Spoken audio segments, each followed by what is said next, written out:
Hi, everyone. I'm Susan Tehrani, live from New York. Welcome to this co-production of WION with Voice of America. We're going to go straight into our first story, where in just a matter of hours, Indian Prime Minister Narendra Modi will join his counterparts from Japan, the United States, and Australia in the Quad Summit for meetings in Delaware. The Quad is a strategic security grouping focused on the Indo-Pacific area, a populous and economically vital region, also of a strategic interest to China. VOA White House correspondent Anita Powell reports from Washington. The White House says President Joe Biden has made it a priority to elevate the relationship of the Quad countries, India, Japan, Australia, and the U.S., by hosting their leaders for Saturday's summit. All four countries touch the Indo-Pacific region. That region stretches from the U.S. Pacific shores to the oceans surrounding India, to the waters around Japan, to Australia, and the many tiny diffuse islands of the Pacific. And the administration says this summit is personally important to Biden, who hosts them at his Delaware home. This Leaders Summit will focus on bolstering the strategic convergence among our countries, advancing our shared vision of a free and open Indo-Pacific region, and delivering concrete benefits. And that the four will make an announcement on curbing illegal fishing. Vast majority of those fishing fleets are Chinese. We think these capacities will be indeed very helpful in helping local governments repel illegal fishing in their home waters. Analysts say this is more than a swan song for a retiring leader. Biden likes to say that the U.S. is at an inflection point, a fact he has stressed as American voters face a major fork in the road in November's election. The two presidential contenders disagree on how to maintain the crucial U.S.-China relationship. Republican challenger Donald Trump seeks hard tariffs. Putting a 200% tariff on, which means Vice President Kamala Harris is likely to echo Biden's approach to a relationship that impacts many other nations and diplomatic connections worldwide. Analysts also say that pulling the leaders of four powerful democracies into one room gives them space to talk freely. So really, I think the real agenda is not spoken about. It's China. It's how to manage the rivalry with China. So that doesn't show up in the readout. But China is not the leader's sole focus, analysts say. This is certainly not a contained China club. The primary objectives of the Quad have focused on health, on delivering infrastructure needs, on enhancing countries' ability to monitor their maritime domains and their maritime resources, and on people-to-people ties. The foursome gets back together Saturday. Anita Powell, VOA News, Washington.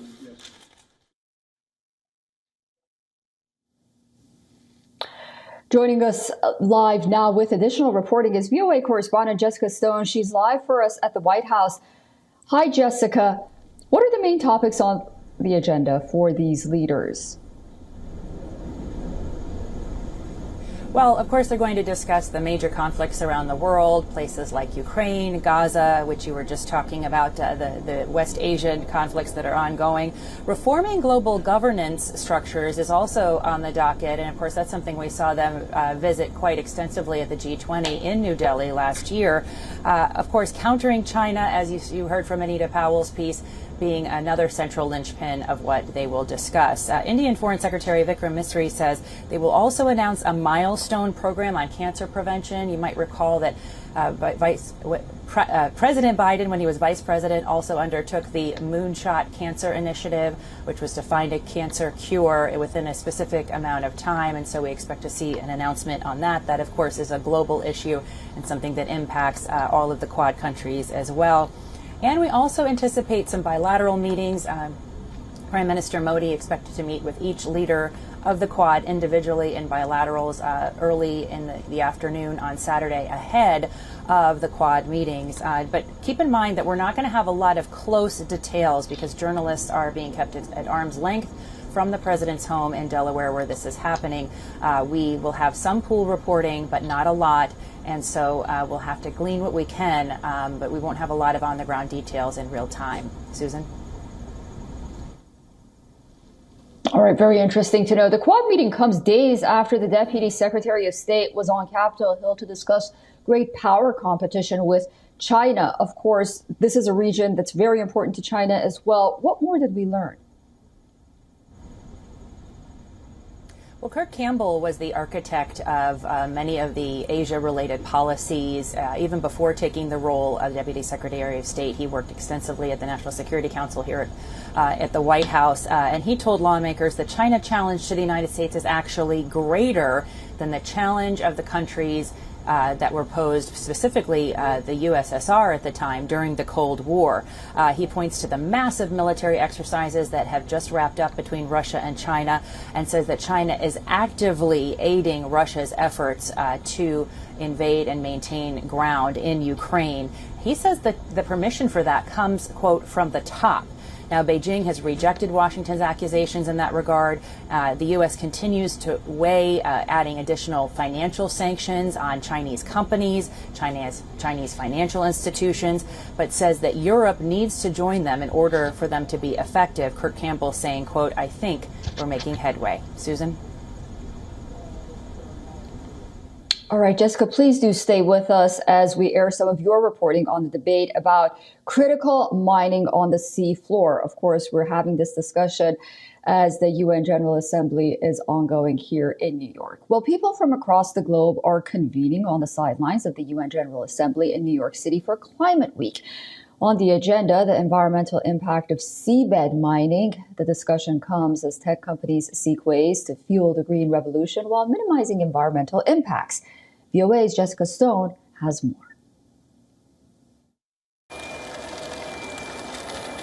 The global energy transition is powered by critical minerals: lithium, cobalt, manganese, nickel, and copper,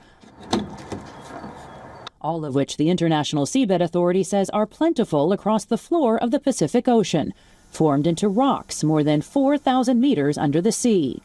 The Pacific island nations of Tonga, Kiribati, and Nauru have partnered with Canadian deep-sea mining firm The Metals Company to explore harvesting nodules, or aggregates of minerals, in a deep part of the Pacific Ocean called the Clarion-Clipperton Zone. Gerard Barron is CEO of The Metals Company. Our collective methodology is to put a robot on the seafloor, which crawls along the ocean floor and fires a jet of water at the nodule. And it creates an inverse pressure and it lifts the nodule up. And so we don't go down and scour the seafloor. But critics like Greenpeace and Eddie Palou from the Tonga Fishery Association worry that harvesting these mineral-rich rocks will disrupt biodiversity. Palou wants to hold off on mining. We demand a moratorium on the seabed mining until environment, social, and economic risks are comprehensively understood. We know only very little of the deep sea, and the race for the final frontier could cause irreversible damages to the people and communities of our Pacific. Some scientists have noted that with little oxygen and no light, life in the Clarion-Clipperton Zone is mostly limited to bacteria and small invertebrates, though the extent of the biodiversity is still unknown. Barron of the Metals Company contends that climate change is a bigger threat to biodiversity than mining. The oceans are impacted by every single thing we do today, especially global warming. So we need to address the main driver for climate change and reduce emissions. U.S.-based Impossible Metals is testing a robot that can avoid mineral deposits where it detects life and harvest those where it does not. Oliver Gunasekara is its CEO.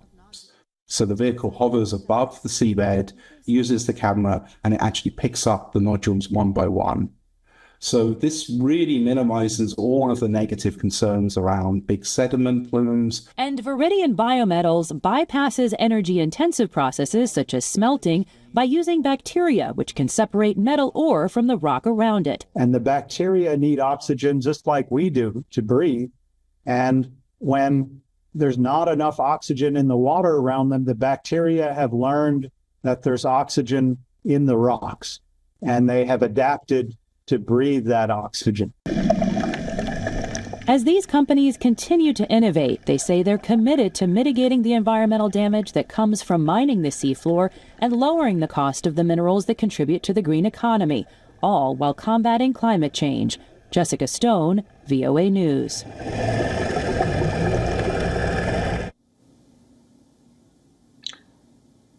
VOA's Jessica Stone is still with us live from the White House. Jessica, the new Secretary General on the International Seabed Authority will be in New York this week for these meetings. What's significant about her And what does it tell us about the potential direction of the international regulatory body on seabed mining?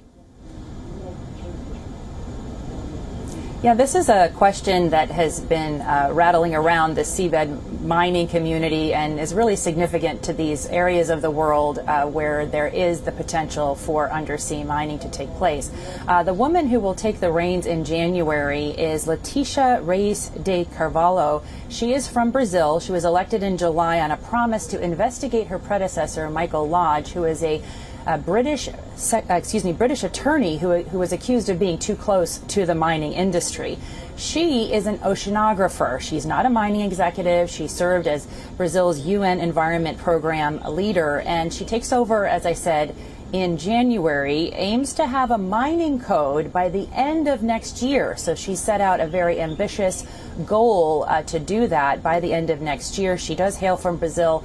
Brazil has a lot of mining interests, but it also has advocated for a 10-year pause in mining in international waters. So she's bringing a lot more science to the role than Mr. Lodge. And so far, the mining executives I spoke to for that story are encouraged that she will be a neutral arbiter of the process. But again, a very ambitious timeline to have these mining regulations in place for the globe, at least for international waters, by the end of next year. Susan? And one of the obstacles to the green transition across the planet is that there's not enough charging stations for electric vehicles. But this week, we saw a significant expansion of the charging network across the United States. What can you tell us about that?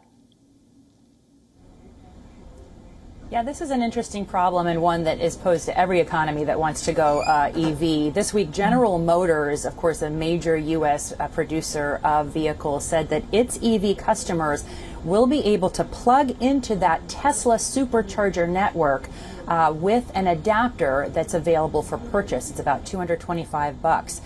Tesla has at least one supercharger station in each of the 50 states in the United States, so it has a very broad range of availability, certainly more than its competitors, and each one of these superchargers is twice as powerful as its nearest competitors. Tesla stations provide 300 miles of range with just 15 minutes of charging. So the goal on a policy level has been to get every EV manufacturer coordinated to be able to use the same kinds of charging stations around the country. So of course that makes it more attractive for people to buy these vehicles. And the U.S. government is putting their money where their mouth is in that respect, offering subsidies only to companies that do exactly that, making adoption of rival charging stations a condition to receive those subsidies. At the same time, we also saw one other step by the U.S. Treasury Department this week, proposing new tax credits for anyone, an individual or a business, who installs a charging station on their property. $1,000 tax credit for an individual, and $100,000 for a business. Again, the U.S., through subsidies, trying to make it more attractive for more Americans to not only purchase, but to drive, and drive more widely, these electric vehicles that rely on seabed critical minerals and other critical minerals around the world. Susan? Okay, Jessica Stone, live from the White House. Thank you so much for joining us, Jessica, and have a great weekend. You bet, you too.